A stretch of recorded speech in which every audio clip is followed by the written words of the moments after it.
So I was there for 3 years and I enjoyed climbing towers, but it was a lot of out of town work. So I started with another company and I had a company truck. Our main focus was residential service. I worked up until I was like 32 weeks pregnant. I give you some serious credit, not only for what you're dealing with emotionally, but physically. So that's why I started looking into just starting my own business where I could have a more flexible schedule to stay home with her. And actually, I stumbled upon the podcast here. And, I hear you guys talking and how you run the 6 option.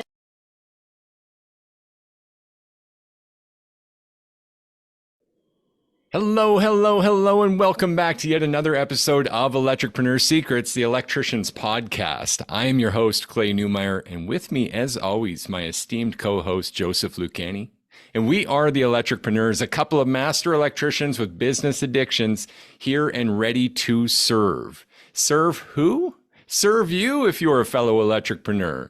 If you're in the business or about to take a big crack at it, then you might want to stick around as we help you master your sales, simplify your pricing, and deliver premium level electrical service. Welcome to our freemium daily coach call. The cost for admission, sit back in the hot seat. Take everything we give, just promise to take action because we've got an incredible show for you today. Another friendly interview with our good friend Tiffany. But first, Joe, how are you doing, brother? Man, I'm feeling amazing today. And I got to admit, your energy is contagious. I'm sure that people listening can say the same because even though we were just on a meeting, we get onto the podcast and man, it just lifts my spirit. So I'm feeling great, man. I appreciate it. I hope you're doing the same. Absolutely. Schedule's full. I'm having this really seemingly obvious realization that if something's not on the calendar, it doesn't get done, but the calendar's kind of full. Yeah. So kind of dealing with that whole bit, Yeah, they got to streamline the process. You and I are constantly working on ways we can develop and continue improving. Absolutely. I don't want to waste too much time without introducing. We've got Tiffany Horwatt of 808 Electric, rather. And she's going to tell us all about her journey so far. And this is perfect timing, Joe, because I don't know if you knew this about me. I'm pretty sure we share this, though. I'm a huge advocate of women in trades. How about you? I completely agree. I honestly think that the next generation is going to be run by women. So why not advocate for it now, right? That's amazing, man. Here's the thing about Tiffany. We get on calls with electricpreneurs every day, and we just try to help as we keep giving stuff away. So much freemium content, so much to help people rise up on the value ladder and rise up in their journey on their business. And Tiffany's one of the very few people who literally stumped me on a call. And I thought, this is profound. She's done so well in her career to date, and now is building her own business after becoming a mom and all of this in her journey. Why don't we introduce her and get asking her some questions about this? I can't wait. I already got a list, so I'm ready to go. All right, Tiffany, please join us. Hello. How are you? Good. Fantastic. Thank you for joining us. So Tiffany, as I said, and I know you just heard, you've been right here the whole time. You stumped me. You stumped me. We've got a call flow where we go through some marketing stuff, and sure, you're kind of getting back into business for yourself now, and we're going to talk about that. But as we go through then our loop method stuff to really see if you've got these offer pieces that are really conducive to your service and keeping people repeating, and you kind of knew all of that stuff too. And then I'm like, okay, I got to go into sales process stuff. I got to dig a little deeper, right? And we get into the sales process and you're like, yeah, I go to the panel first. And it just blew my mind. Like there's so many secrets in the background to talk about here today. But tell us a bit about your beginnings and why you chose electrical in the first place, or how it chose you. We'll say I kind of fell into it. I do actually have a lot of uncles and cousins that happen to be electricians. However, they live out of state. And when I was in high school, I took classes. We had classes in the basement of our high school, and they were like a technology geared college course, if you will. So I took 4 years of that. And when I graduated, I wasn't exactly sure that I wanted to do electrical specifically. Like I was interested in carpentry and foundry stuff. And my mom, she worked for a local general contractor. She was in the office, and their electrician was looking for to hire someone. And she mentioned that, hey, my daughter's right out of high school. She's looking to maybe get into electrical. Would you be interested in bringing her on? So he said, sure, absolutely. So I met with him. We sat down, we had a really good conversation, and I worked there for 7.5 years. Wow. A lot, mostly residential, some small commercial, so a little bit of industrial work. And he was my old boss. I mean, he was amazing. He really taught me a lot. So from there, again, so I kind of on the side, I raced dirt bikes and quads. Nice. So I was at the races one day, and I see these bikes beside me, and they say Keegan Electric on them.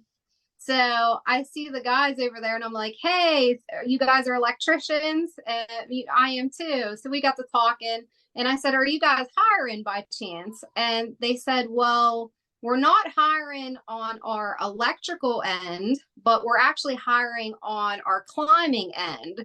So they also had Keegan Wireless, where they worked on cell phone towers. So I joined that. I was kind of intrigued, but I was like, I want to check this out. So I climbed towers for 3 years. So I was working from 150 foot to 250 foot on a daily basis. But I also did. Yeah. Just call a quick time out for a second. Like, sure. Clay, I kind of get where Clay's coming from, because I'm literally watching my own jaw drop as we're going through. You're like, yeah, I started off in residential, and then also did commercial, and then also did industrial, and then we also did climbing. I'm almost wondering at a certain point, did you touch on utility too? Like, what didn't you do? There's a secret here. I'm sorry to cut you off. There's a secret here I'm dying to know, because I once climbed a 150-foot tower that I had no business climbing. But when I got to the last 10 feet or so, the tower was narrower than my shoulders, and that really freaked me out. Oh, yeah. I actually never made it to the top. There's definitely some sketchy moments, believe me. It drove my mom crazy. She hated when I climbed towers. She's very happy that I no longer climb towers. Fair enough. Is Keegan then where you received a lot of your service training, or was that a different company? No, so that was a different company. So I was there for 3 years, and I enjoyed climbing towers. Winter times was rough, but it was definitely fun. But it was a lot of out of town work. So I was living out of a hotel for a week to 2 weeks at a time. And so that's why I wanted to get back into, residential where I could be local. So I started with another company, and I had a company truck. I was home every night, and I was there. I was there the last 8.5 years. So that's where I started. Our main focus was residential service. And they were a service company. And that's where I have 8.5 years of training through there. Wow. So then I got pregnant with my daughter, and now 16 months. Wow. So congratulations. Thank you. I worked up until I was like 32 weeks pregnant.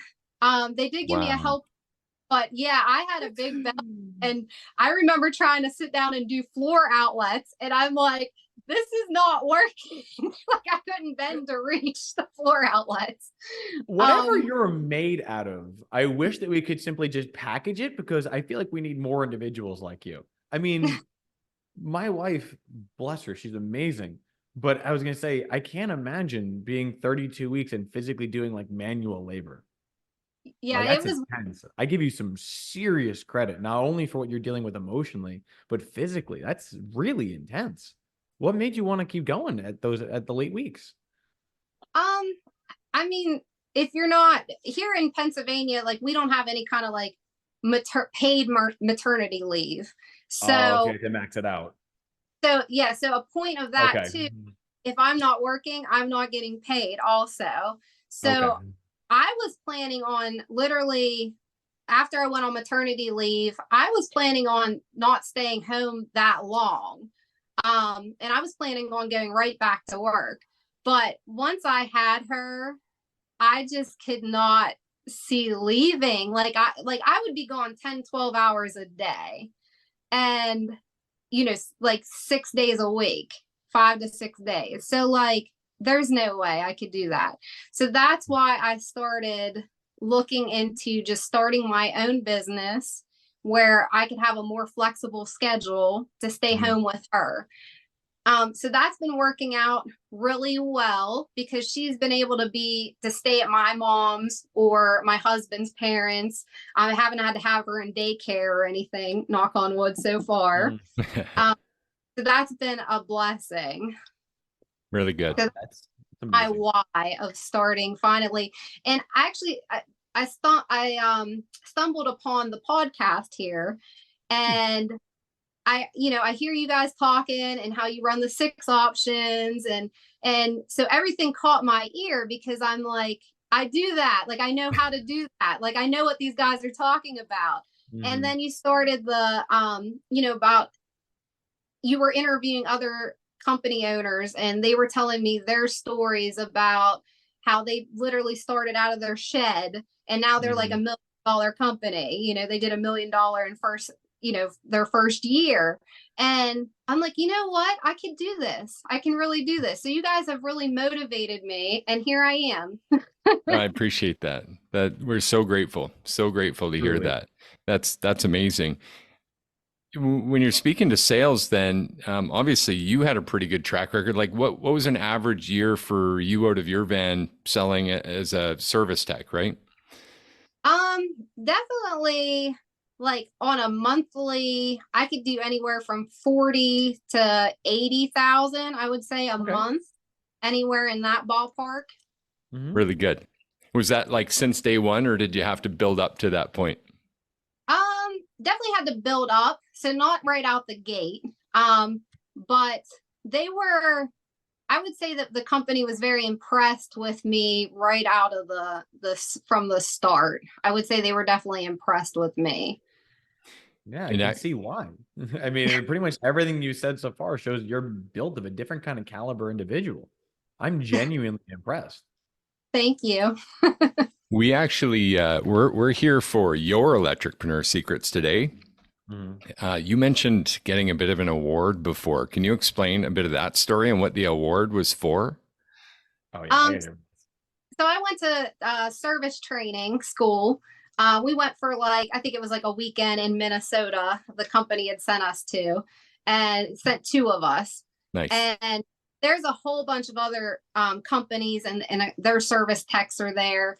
And they're having you do exercises where you're sitting down at the table and you're like doing a presentation in front of the client, and different exercises as well. But they had it kind of like a competition to see who had, who did the best and had the key points. And me and my coworker, we came out top. Well, he actually got 1 and I got second. I came in second. Out of the whole school. So it was like insane that us from the same company, we ended up, first and second in that. And we got little trophies. We got little light bulb trophies that we came home with. So our company was proud of that. That's really remarkable. What do you think is the reason for, because I would consider, 40 to 80K months. I mean, there's ebb and flow. It happens to everyone. It's just, those are pretty decent numbers. And if you're winning awards too, what do you think are your keys to success in presenting, in connecting with customers? Like if you could boil it down to a few things, Tiffany, what would you say? What would you encourage even your daughter one day to focus on? Just be genuine. And, I strive to be genuine, and I truly want to help my customers. I want to help my clients. I'm there for them. So it's not about, the dollar signs. I mean, that also, that comes with it as well. But it's just like you're writing out a menu for the customer, and, you give the menu to them and they pick what they want on it. It's just like you're at a restaurant. Very cool. I love that. That's really good stuff. So you offered 6 options as well, you were saying? Yeah. You strive for, anywhere from 4 to 6 options. um, on every call. And it's not that difficult really to come up with those options when you know what to look for, especially you want to go to the panel. You don't know what the panel looks like. It could be a fused panel. It could be a brand new, it could be all rusted out on the inside. You don't know until you pull that cover physically off and see what's there. And I mean, I love when the customer comes with you and they're standing beside you and you pull that off and you have something sparking, or, you know, there's water in there and you can, you know, show them, you know, step by step, this is what you have going on. I love that. And I think it's really cool that you like the customer following. And the reason I do the exact same thing, because a lot of times the average contractor, if they even go to the panel, they go to the cover, they look, they see if they get any breaker space, and they close the lid and they walk. When you take the cover off, you'll see amazing things. Like, I remember my favorite one was I found a bat, literally where one wing was touching phase A and one wing was touching phase B. And it was just a skeleton. But the fact was, is I took it off with the cover. I was like, oh, well, that's interesting. And they're like, whoa, okay, I wasn't expecting that. And as a result, there was a sale that came from that, but it was under their volition. They wanted it rather than let's just leave it the way it is. I don't care about it, you know? Another thing I've done, so because sometimes you're in a home and you have like an elderly client, they can't get around as well. You know, they have a hard time going down the steps. So I use my phone. That's a great tool. So I take the phone with me. I'll record, you know, what I have going on and be able to show them safety concerns. And then I can go upstairs and, you know, Mrs. Jones, and I can show her right on my phone. These are the safety concerns that I've seen. And I found that, you know, there's water getting into your panel. So that being said, I want to find out where the water is coming from. So I'm going to go outside and take a look at your outside electrical to see, you know, what issues we have there. So then I can go out there, same thing. There's no duct seal on top of the meter, or the, you know, the cable's cracked. You can video that all and take it in and show her. I'm actually very curious about something, if you don't mind, about asking about your process, because normally I don't like to do that additional education as we're going through it. Like, because I can imagine if you go to the customer and you say, hey, there's water getting into your panel. Now, for the most part, that's justifiable. Someone would say, like, let's look into that. But the thing that I've always been worried about is when you create a situation where the customer asks you what something's going to cost, right? Where like they come through and they say, well, what does that look like? What do you think this is going to cost us? So what have you found has best helped you in those circumstances? Because you've brought a situation where they now have something to question. So what do you do? Well, so from looking at your panel, that's why I'm going to take a look on the outside to see what is needed there as well. And then that'll give me a good idea of what kind of options that I can come up for you. Oh, okay. So that makes a little bit more sense of where you're coming from. So it's, rather than speaking specifically to the thing, you're bringing back the larger concern of like, well, I'm seeing this, and our goal is to treat the root cause, not just the symptom. I understand you called us because your interior electrical control point faulted, but I'm going to do everything I can to treat the root cause. That's why I want to go to the outside. I like that we're cut from the same cloth. This makes me happy. Awesome. Good discovery. I got to come back to, again, Women's History Month coming up. There's a lot about this advocacy for women in trades. There's not enough people in trades. There's not enough people looking at all sexes to be involved in that problem. And so I really, really want to ask, and I think people would love to know, what challenges have you faced being a woman in the service industry? Have you faced challenges with coworkers or other tradespeople or even clients? So everybody's been very accepting of me, especially coworkers. I've had really good mentors, going through. So everybody's been really good. I have had, you know, some pushback before, but soon as, you know, people see that I know what I'm talking about and that I can pull my own weight, and if not, you know, as well, sometimes even better. You know, I haven't had any issues, and everybody's been really great with me, especially even customers as well. I had an experience one time. I knocked on the front door and an elderly lady opens the door and she goes, "I didn't want no lady electrician. I wanted a man." So, Little Wow. old All right. fashioned. I had to say, "I'm sorry, ma'am, but I'm here. So can we take a look and see what you have going on?" But she was great. Like, as soon as she saw that I knew what I was doing and I could educate her on everything, she felt really comfortable. I ended up walking away with a sale from that job. And at the Mm. end of the call, the client, she apologized and she said, "I'm really sorry. I never saw a lady electrician before." Mhm. So it does, Unfamiliar. but I think for the most part, a lot of customers, especially like women homeowners, they do feel more comfortable having a woman technician in their home. So I've had a lot of good feedback, especially like Google reviews. Reviews are huge. So I'd get a lot of Google reviews, and I'd get customers that would specially request me. And I'd never been to their home before, but they saw that my reviews on the internet that were really really good reviews, so they requested to have me. So it's been good. Awesome. How did you get so many reviews, Tiffany? You have to for that. You just have to ask. You just asked, hey, Yes. is that it? Yeah. It's You're not just going to taking email action. it over and wait for them? What? Hold on. You're not just going to send a blank email and be like, "Oh, just fill it out when you get a chance"? You'll never get them that way. That's not the way to do it. So before Exactly. house, 100%, you have to say, I appreciate you for having me in your home today. Is there any way that you could leave me a 5-star Google review? And I'll even say that at the beginning of the call that, we strive ourselves on 5-star service. So if at any point during the call that you feel that you're not receiving 5-star service, feel free to put the brakes on and let me know, and we'll bring it back to make sure we're up to par. Gosh, Because I I'll love set that. for, at the end of the today, I'm going to be asking you for a review. Mm-hmm. I love that. I want to go one more place with this, and it's kind of back to the beginning of the call. Sorry if I'm taking us back and forth a little bit, but All good, something that buddy. happened prior to us recording this episode, you guys were talking about when we were first meeting a customer and actually getting permission, asking permission, Mm. and if they would like you to share any safety concerns that you found during that visit. Can you guys, both of you, help walk us through that as a group, and just like how important is that step?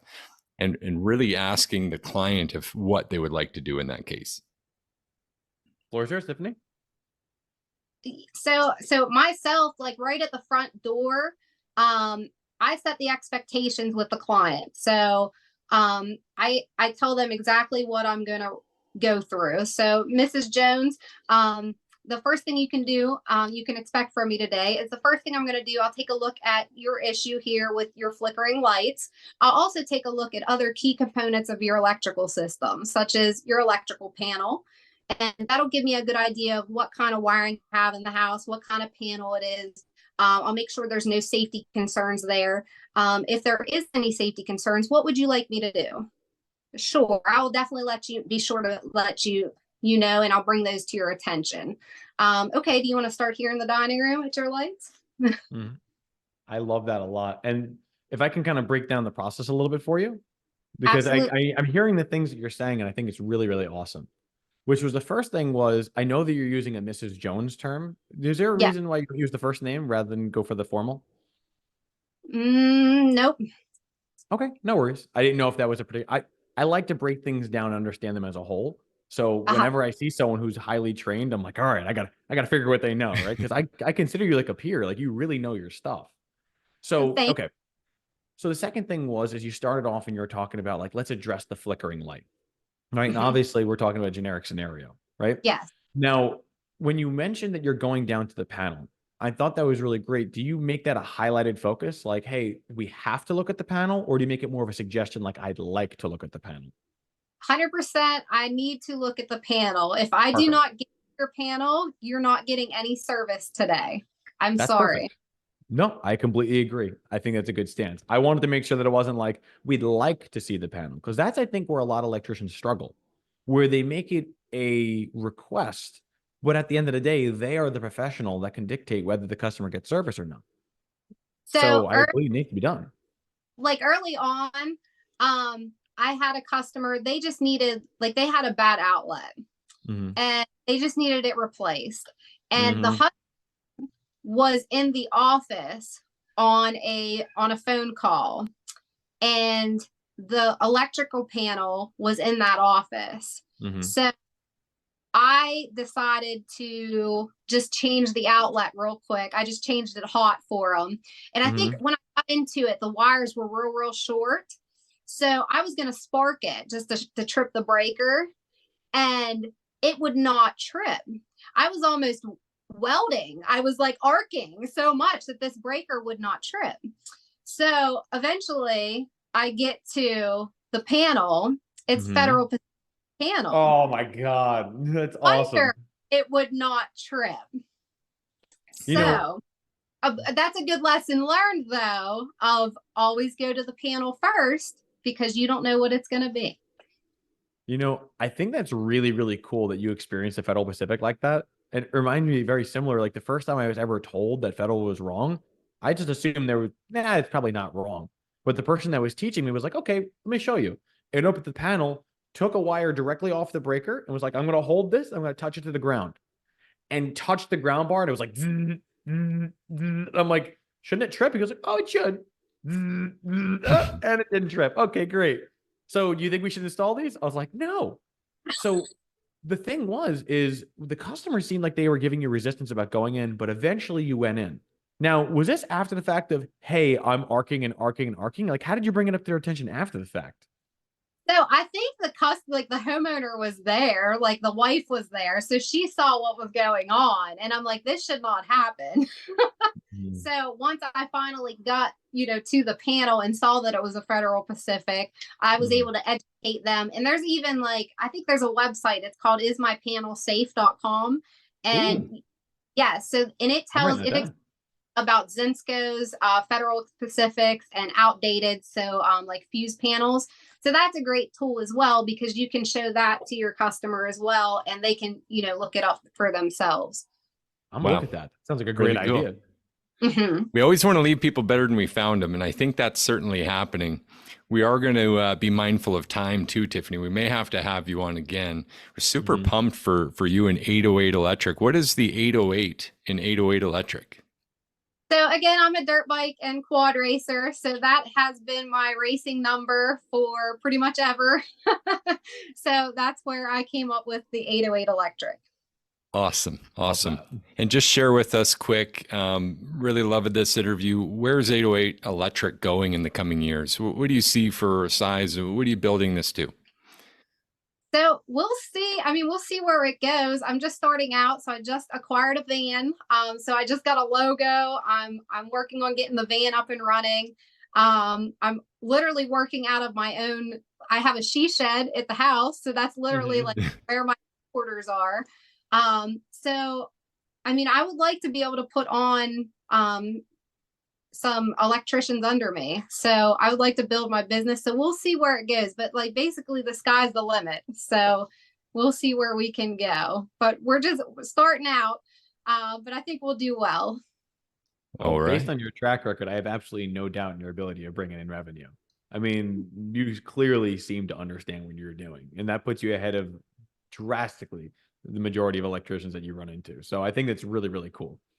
Thank you so much. Definitely. Tiffany, if you had any closing kind of secrets or last bit of advice for anyone listening, male or female, interested in maximizing their potential in service, what would you say? What do you have? I would just say, have confidence, practice everything, and go for those 6 options. Definitely. That'll help you tremendously. Follow the service loop, listening to you guys. It's the secrets. It's the key. It does work. It really does work. I appreciate that vote of confidence coming from you, Tiffany. Thank you for joining us. Listen, I'm just going to mute you. If you want to hang out till we finish the episode, we'd love to do a little, what do you call it? Close out. There we go. Closeout meeting. There we go, guys. I've got my words. Joe, I'm impressed. Yeah. I loved having Tiffany here. I think that was huge. What would you say from this episode if we had to dish out a couple of action items? What are the biggest things, basic and all-star? What could we come up with here for our friends, our electricpreneurs who are listening? I would say to start with, the basic option almost ties in with the all-star. Do you mind if I just touch on both if that's okay? Hit it, man.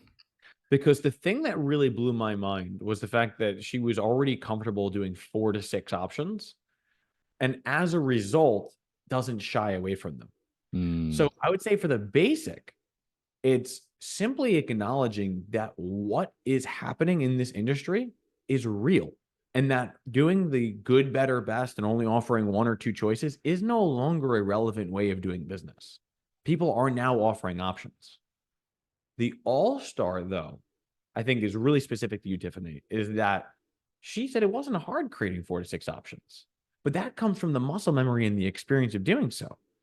A lot of times where people struggle is they think that 6 options need to be just add-ons that you throw on top of the equipment. I personally believe that the options come from your technical prowess and understanding. When you understand a system and you understand how it's serving the client, it becomes easy to figure out where the pain points are going to be. So the basic is simply acknowledging and saying, you know what? 6 options are coming. Options are coming in this industry. All-star is learn your stuff now, because when it does eventually take full root of this industry, I don't want you being behind it. Learn your systems now so you can ride the wave. I love that, Joe. Really inspiring stuff. Tiffany's story has been incredibly inspiring too. Gents, I got one more little action item, and it's a consideration for you. Don't miss considering there could be a gal like Tiffany near you ready to serve at the highest level and really convert on massive sales because of that. 40 to 80K months, that's no slouch. Tiffany, you've been worth it. Joe, this episode's been worth it. One of my favorites by far, on our mission to help electricians master their sales, simplify pricing, and deliver premium level electrical service. We'll see you again next time. Thanks, Joe. All the best. Can't wait to see you soon.